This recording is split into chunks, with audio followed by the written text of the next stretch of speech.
മലപ്പുറം തിരൂരിൽ റോഡിലൂടെ മലിനജലം ഒഴുക്കിയ സംഭവത്തിൽ നടപടിയുമായി മോട്ടോർ വാഹന വകുപ്പ്. വാഹനം ഓടിച്ചിരുന്ന വയലത്തൂർ സ്വദേശിക്കെതിരെ മോട്ടോർ വാഹന വകുപ്പ് കേസെടുത്തു. ഇന്ന് രാവിലെയാണ് കോഴിച്ചന വയലത്തൂർ റോഡിൽ മിനി പിക്കപ്പ് ലോറി റോഡിലൂടെ മലിനജലം ഒഴുക്കിയത്. 24 വാർത്തയ്ക്ക് പിന്നാലെയാണ് നടപടി.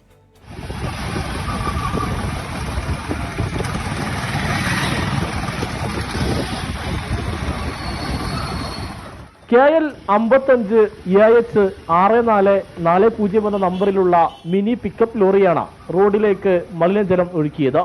പിറകിലെ ടാപ്പ് തുറന്നുവിട്ട് വാഹനം കിലോമീറ്ററുകളോളം സഞ്ചരിച്ചു. വാഹനത്തിലുണ്ടായിരുന്ന മലിനജലം പൂർണ്ണമായും റോഡിലേക്ക് ഒഴുകി.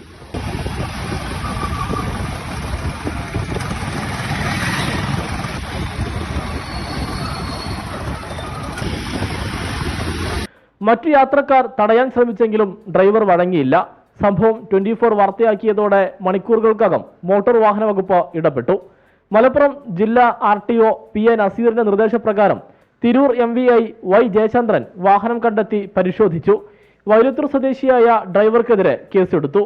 വിശദീകരണവും തേടി. മറുപടി തൃപ്തികരമല്ലെങ്കിൽ ലൈസൻസ് സസ്പെൻഡ് ചെയ്യലടക്കമുള്ള നടപടിയിലേക്ക് കടക്കാനാണ് മോട്ടോർ വാഹന വകുപ്പിന്റെ തീരുമാനം.